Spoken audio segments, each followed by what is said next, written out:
বিদেশ পাঠানোর নামে প্রতারণা চক্রের 4 সদস্যকে গ্রেফতার করেছে র্যাব। চক্রটি এই পর্যন্ত প্রায় 30 কোটি টাকা হাতিয়ে নিয়েছে। সকালে মিরপুর 1-এ র্যাব 4-এর সিও ব্রিফিংয়ে এসব তথ্য জানান। রেইনবো অলরাউন্ডার এক্সটেরিয়র পে বাড়ির বাহিরের দেয়ালের সুরক্ষা নিয়ে থাকুন নিশ্চিন্ত, সাথে পাচ্ছেন 10 বছরের ওয়ারেন্টি। আমরা দিশেহারা এবং পথে নেমে গেছি। আমরা যে ঢাকা শহর যে 10 টাকা ভাড়াটিয়া খরচ করে যে আসবো, এই অবস্থা আমাদের নাই।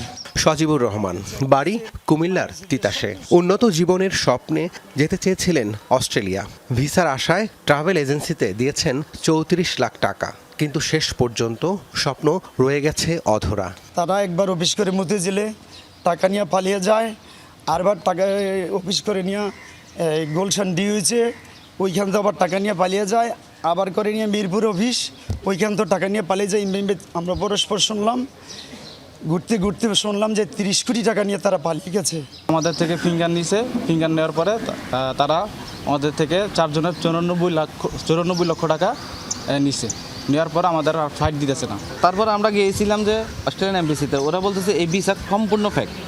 তখন থেকে ওদের মোবাইল সব কিছু বন্ধ, যোগাযোগ আমাদের সাথে বন্ধ করে দেয় আসামি। টিবিআই ট্রাভেল এজেন্সিতে টাকা দিয়ে প্রতারিত হয়েছেন এমন শতাধিক মানুষ।